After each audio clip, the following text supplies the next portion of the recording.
Hello and good morning. Welcome to Brunch Groups. We're so glad that you could make it. I'm going to take a moment and just thank all of our awesome hosts. We can't do this without you. We love having great, safe spaces where we can come together and have a meal and also just dialogue around God's Word. So it means so much that the hosts would do that. So I just want to thank them. Also, I'd like to take a moment and invite you. Next Sunday is our color Sunday. So we're wearing our team colors next Sunday. It's always fun to get to celebrate the kickoff of fall. And then also following that, the next 2 weeks, on September 7th and September 14th, we're doing something really important. We're going to talk about the vision for the church for the next year. Now, this is a really exciting time for us because we've been praying, we've been asking God, who are we as a church and what are we developing into?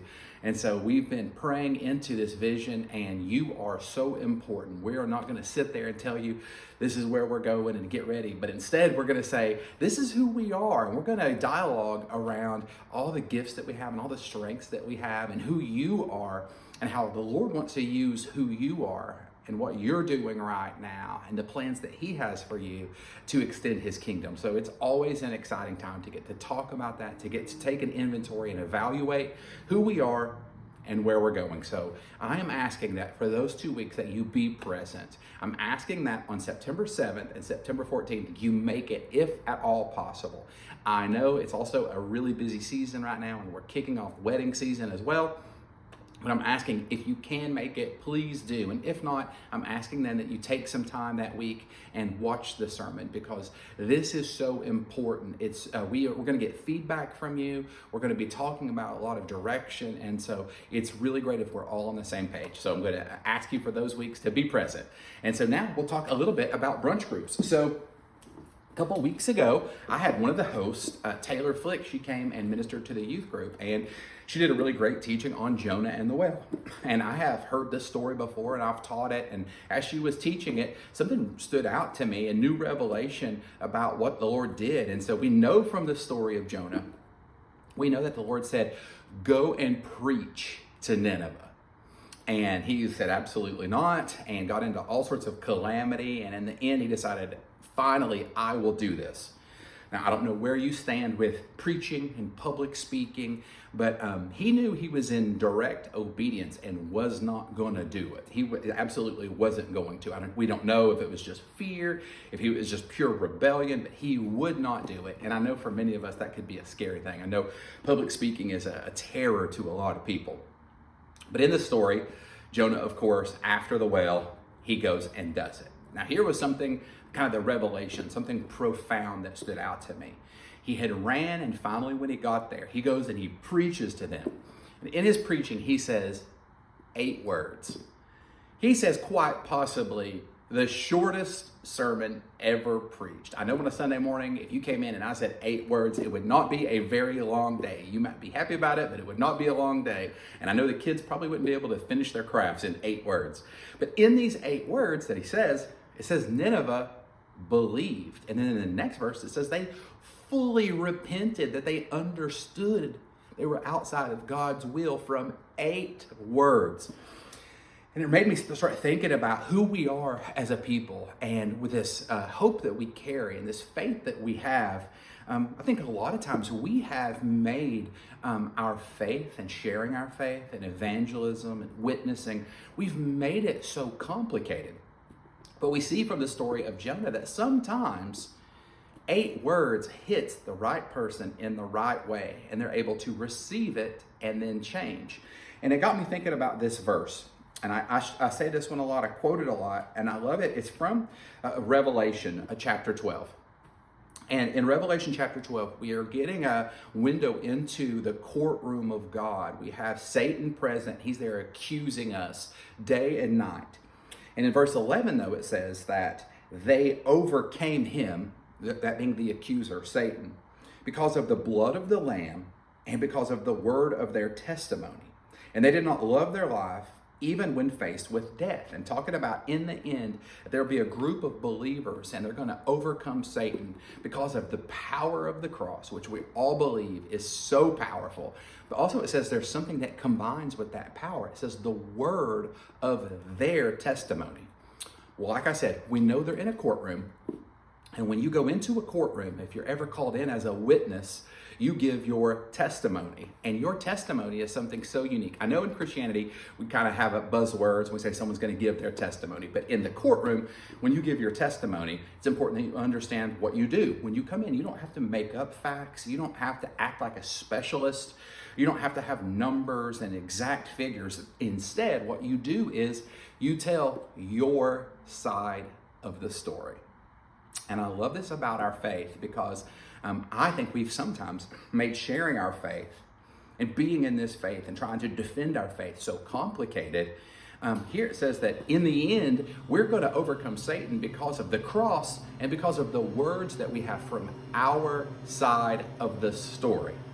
Now, I think this is important because every person in your brunch group today has a unique story.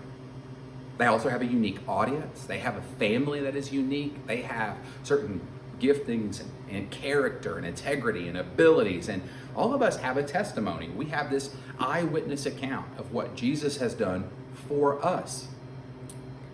And essentially what I think the Bible is saying here is that if we're able to take our side of the story, what we've witnessed, now you may have been in faith decades, it may be 20 minutes, but you still have a story.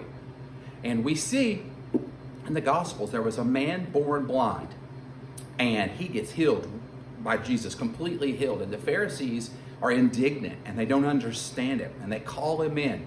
And he's like, listen, this is my testimony of what happened. And they don't believe it, and they don't want anything to do with it. So they call his parents in, and they're like, hey, he's of age to tell his own story, his own testimony. Ask him. We don't really know. We weren't there.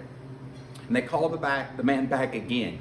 And he says, here's what I know. Because they're asking, was he the Messiah? How did he do this? And it's like, listen, I don't know all of that. I can't defend things that I don't know. I can only give you my testimony of what occurred. And here's my testimony. I'll say it again. I was blind. Now I can see. And they had to wrestle with who Jesus was and why he did it. And they had to put into terms in their own heart and actions. Wait a second. What does this mean? And I love this story because it shows us again, there's something unique in what Jesus has done for us, what he's spoken to us, how he's changed our families. And when we are able to hit the right audience and tell our side of the story, things happen. Well, I'm going to pull from my last verse. I'm going to have the leaders reread this one in a moment. It's from 1 Peter 4, verse 15.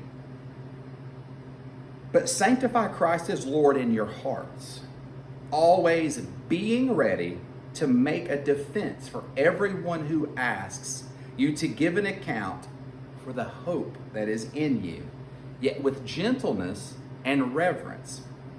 And your translation might say something different, but essentially what it's saying there is you've got to be ready to give a testimony of why you have the hope that you have. You've got to be ready to explain to a person who's completely hopeless, who's been watching you, who's been looking into your life, who's been observing you with your spouse and your kids, and they've been observing from a place of hopelessness, from brokenness.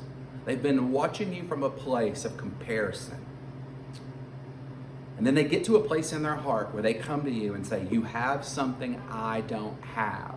You have a hope.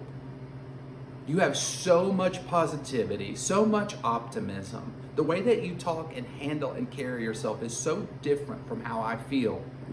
Why?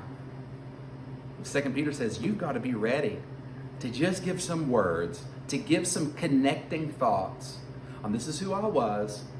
I found Christ. He radically changed me. This is who I am now.